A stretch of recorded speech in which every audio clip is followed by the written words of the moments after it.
စိတ်တူခြင်းနဲ့အညိုအတေးထားခြင်းလူတွေဟာထိခနဲ့ရှိရင်စိတ်တူတတ်တယ်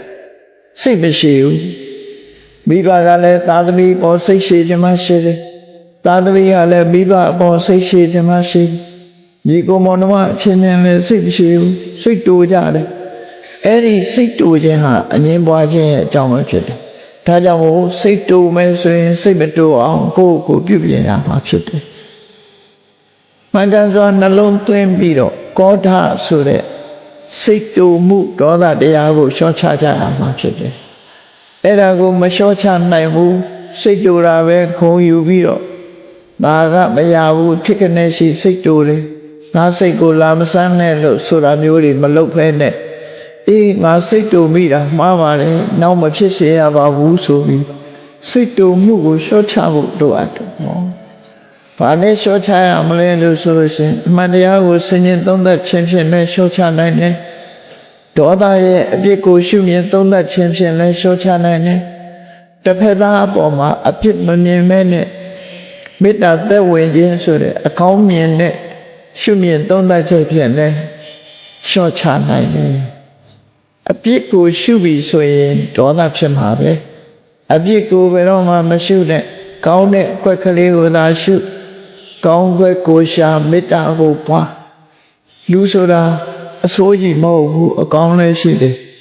လူတိုင်းမှာအဆိုးကြီးမဟုတ်ဘူးအကောင်းတွေလည်းရှိကြဒါကြောင့်မို့ကောင်းတာလေးကိုကြည့်ပြီးတော့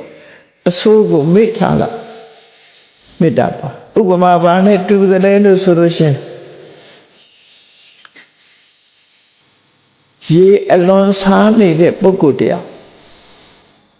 ခီးသွားရင်ရေစားတယ်ရေတောက်เสียရေအိုင်ကြီးတစ်ခုတွေ့တယ်သို့တော့အဲ့ဒီရေအိုင်ကြီးကအပေါ်ကမော်သေးမော်ညင်းနေနဲ့ဖုံးနေတယ်ရေကလည်းပဲမတောင်းရမနေနိုင်တဲ့အခါအိုင်နဲ့ဆင်းပြီးတော့မော်သေးမော်ညင်းလေးတွေကိုလက်နဲ့ဖယ်ပြီးတော့ရေကိုတောက်တယ်အစာပြေအောင်ရေကိုတောက်လိုက်တယ်ရေတောက်လိုက်ရမှရှင်တဲ့နှလုံးထဲမှာအေးသွားအဲ့ဒါလိုပဲလောကလူတွေဟာတယောက်ယောက်အပေါ်မှာအပြစ်မြင်နေပြီဆိုရင်လူဆိုတာအပြစ်လည်းရှိတယ်အဆိုးလည်းရှိတယ်ရေထဲမှာအကောင်းလည်းရှိတယ်မကောင်းတာလည်းရှိတယ်ဆိုတာအဆိုးကိုဖယ်ထားပြီးတော့ကောင်းကွက်ကလေးကိုပဲရှာပြီးတော့အသုံးချရမယ်လို့ဒီလိုဆိုလိုရင်းဖြစ်တယ်အဲ့ဒါကိုမြတ်စွာဘုရားရဲ့အဆုံးအမကိုရှေးဆရာကြီးတွေကဂါထာတိကုံးပြီးတော့ထားတာဒေါသခုနဒေါတိဟိကိဏတ္တခုနံဝပတ္တိတရေသေဝလာရိပဝါဟိတဝါပိဝေပိပါတကောယထာဆိုပြီးခုနဒေါတိဟိကိဏတ္တခုနံဝပတ္တိဆိုလိုတာကလူတယောက်မှာကောင်းခွက်လည်းရှိတယ်မကောင်းတဲ့အကွက်တွေလည်းရှိတယ်မကောင်းတဲ့အကွက်တွေမေ့ထားလိုက်ကောင်းတဲ့အကွက်ကလေးကိုကြည့်ပြီးတော့ကောင်းတာလေးကိုသာကြည့်ပြီးတော့သူ့ပေါ်မှာမေတ္တာသက်အောင်ကြိုးစားပါလို့